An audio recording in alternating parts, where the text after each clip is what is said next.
Are we ready to go? Affirmative. Hello, fellow corporeal beings, the guys and gals out there in YouTube land, and all the aliens enjoying this show. This is Diecast Norbs. I'll be the Norbs.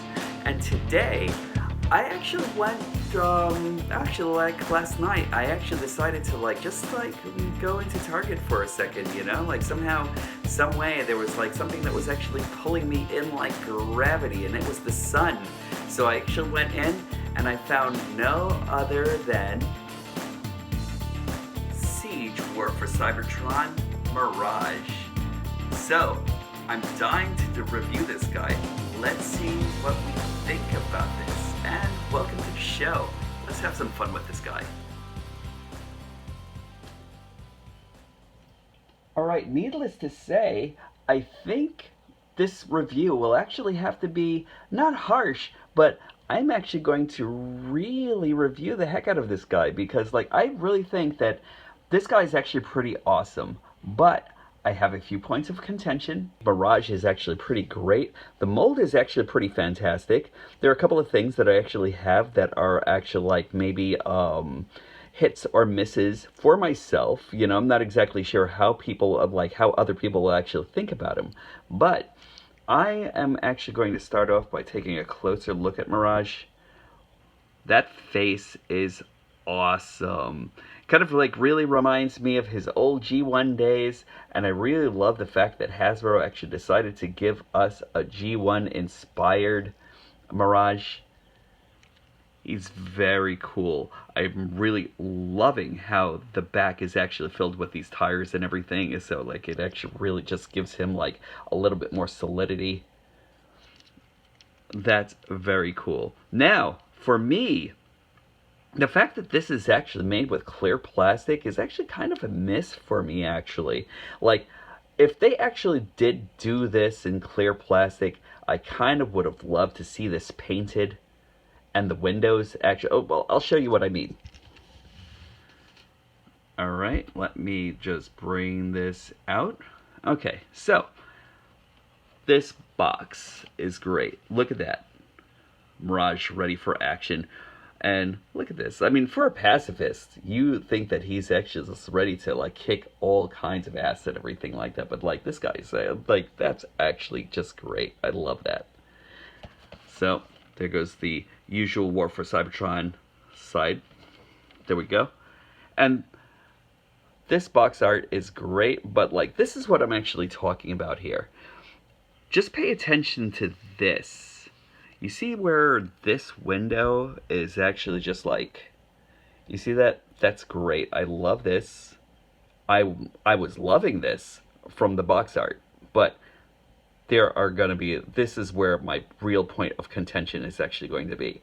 Otherwise than that, he's actually great. So I'm going to get rid of this for now and then show you a little bit more about Mirage. Now, he actually comes with a few points of articulation. He actually has a head turn, right? He actually, it feels like he actually has a ball joint, right at the neck. But his ball joint is actually obstructed by the fact that they actually made this so solid, which is awesome. I love the fact that he's actually just this solid, but it doesn't give him the ability to look up or he looks down very slightly, but that's pretty much it. At the shoulders, he actually has a rotational joint right there. And he can actually move in and out. At the biceps, he actually has a swivel right there, so he can actually do his kung fu grip. At the elbow, he actually has 90 degrees. He actually has in and out at the wrist, but no no swivel at the wrist or anything like that, and that's okay. Let's see. He actually has a turn at the waist. Nice. Upper thighs. He actually has he actually has a mushroom joint over there, so he can actually have thigh rotation. He can actually kick up. He can kick this way. He can actually make a high kick. He can bend at the knee, 90 degrees. And he actually has ankle pivot and dorsiflexion, so that's nice. And I really like the way this guy actually came out. Now I'm just going to compare him to his older predecessor. Just let me set this up. There we go. And there goes our old school classics Mirage, which is great. Now, I really do think that both Mirages are actually pretty awesome. This guy is great for like the original standard. I love everything about this character, and especially the way that his chest actually becomes the front of the car. And like everything about this was actually really great, inspired. He's actually aerodynamic and everything like that. Like, he's actually pretty awesome. And this guy actually becomes quite good also. Like, he's actually pretty nice. Like, he actually like transforms into his Formula Racer and everything like that. He's not as sharp as say this version of Mirage is, but I'll show you that. In fact, for all intensive purposes, just to give you a little bit more difference, I'm going to be reviewing this with not this version of Mirage, but I'm going to be reviewing him alongside Transformers movie. This one was Fracture. That's right. And for me, she's Crasher. She is actually supposed to resemble the old GoBot Crasher from back in the 80s, before Transformers time. But of course, Transformer was actually like the more badass version of this of the giant transforming robots. So like she was actually here to stay, but they've actually moved her into the lines of being a Decepticon. I totally agree with that. I kind of wish Hasbro and Takara would actually just bring all the GoBots into the Transformers universe, because that would be awesome. But I digress. Now, look at these two. Just really, really great. I love the fact that I actually have now, besides I really think that now it's actually cool that I actually have someone to properly arch Mirage. That's great. And I'm going to compare him with a couple of other characters. Here he is next to his other frenemy, Cliffjumper.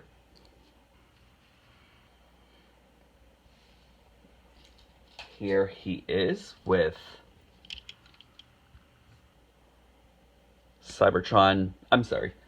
Siege War for Cybertron Hound.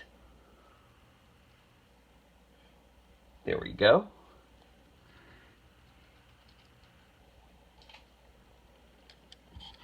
The one who started it all for me here, my Jetfire.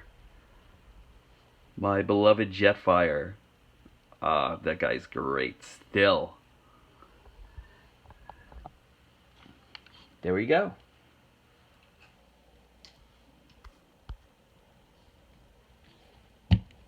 Did you actually think I was going to leave him out?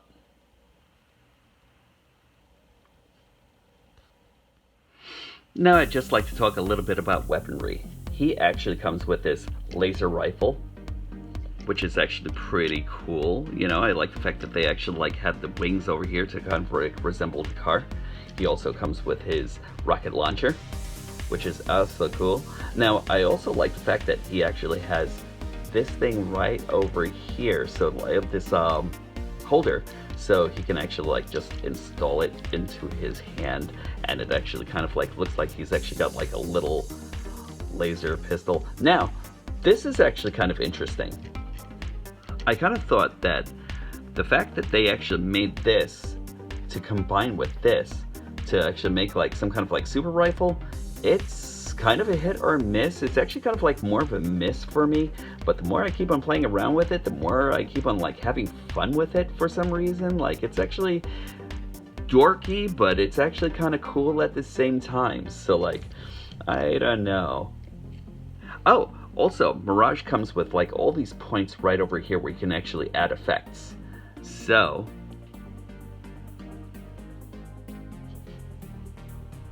you can actually add a lot more extra play value into them, which is nice. I love the fact that Hasbro and Takara actually decided to like actually do these like little effects parts and everything like that because they are awesome. They're fun. I like them. All right, let's go to transformation.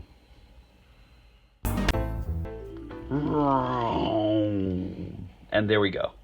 that is Mirage in auto mode. And this is I'm actually going to get past a couple of things.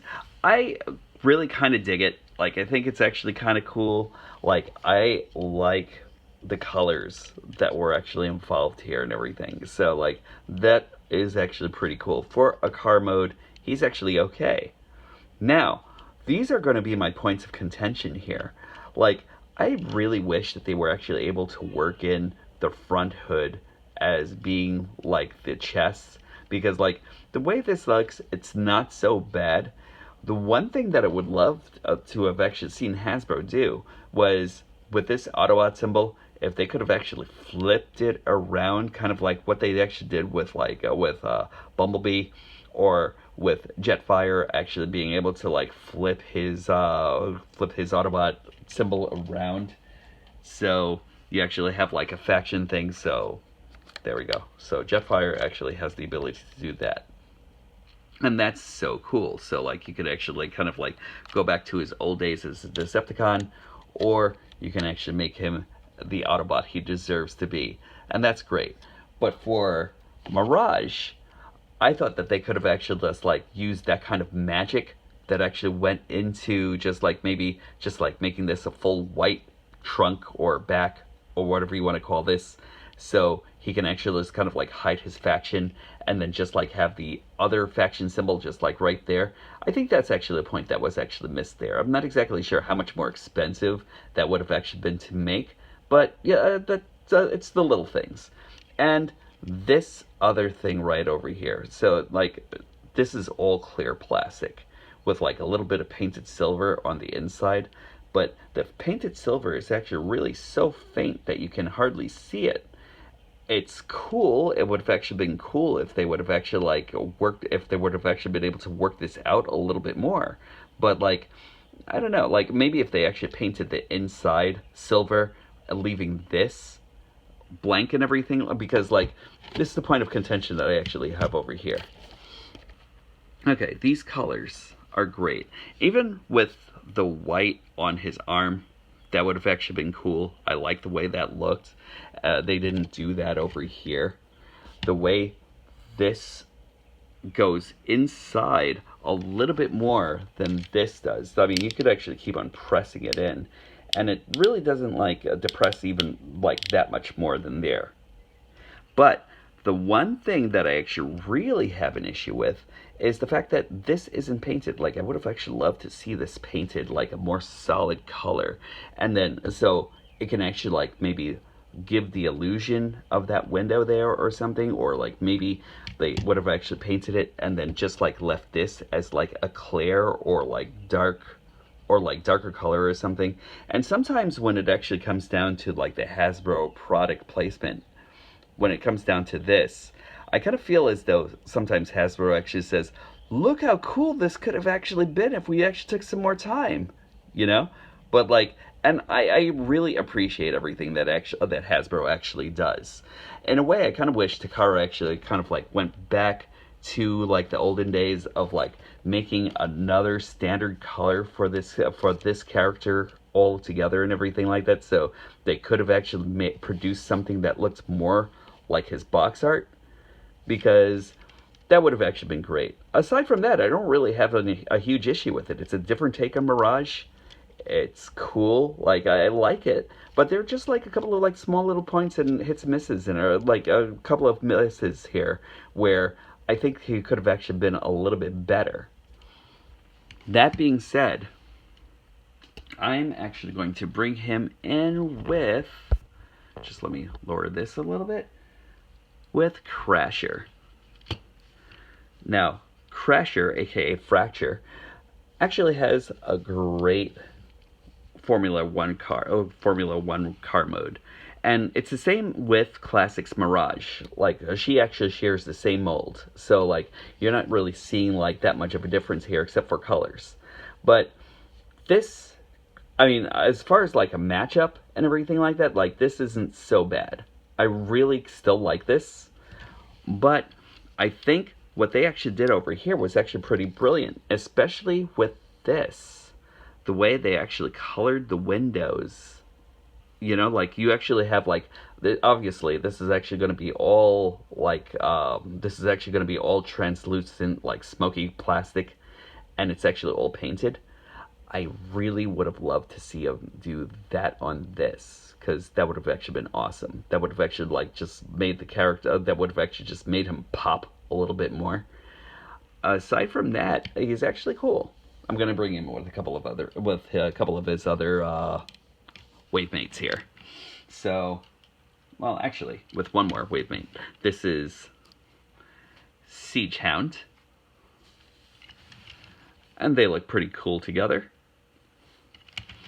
Kind of gives you all the G1 feelings. The back. There we go. Now, the one thing that Mirage doesn't do, that Hound does, is that he's actually able to use his weapons in this mode eloquently. Like, you could actually break them up, put them all over, and everything like that. With Mirage, I kind of feel like, I don't know. I mean, he's a pacifist anyway, but with this and this, I don't know. I mean, I guess it's actually cool for a fun factor, but, like, I don't know. It just looks kind of wonky to me. But the fact that Crasher is actually able to, like, hold her weapons right here and still have it make an eloquent car mode, that's actually, like, such a major difference right there. Like, this is where I like this mold a little bit more than this, but I love the proportions of this Mirage for a G1 inspired kind of Mirage, you know? Do you get me? Anyway, here we go. And I'm going to put him next to his best frenemy. There we go. That's Cliff Jumper from the Classics line. They look good together. In fact, you can actually put all of these together and they still look great. Like, I really like this. And even Crasher actually doesn't look too out of sorts here and everything. So, like, that's really not bad. I like it. So, there we are. And because I know you're all waiting to see this, I still love this guy. So the question is actually going to be asked, is he worth it? I think so. I like him. I think he's actually, he makes a great Mirage for your collection. And if you're actually looking to, like, actually create, like, a G1 inspired collection and everything, you know, without going back and getting, like, the older expensive G1 series, or, like, going back to, like, the 84 bots, and the 84 bots are cool, you know, don't start screaming at me or anything like that because I actually said something against G1, but I'm actually, like, really into, like, the G1 inspired bots and everything like that. So I think this is actually a worthy part of, this is actually a worthy mention. And I definitely think that he's actually going to be a part of my collection for a long time coming. So, thanks again for joining me. I'm Diecast Norbs, and thanks again. Oh, by the way, if you haven't already, please subscribe, pass me around to all your friends, and also just, like, hit the notification button as well and everything, you know, because I'm pretty sure I'm going to be bringing out more content very soon. So thanks again for joining me. I appreciate it. And when these stop being magical, that's when I'll stop collecting.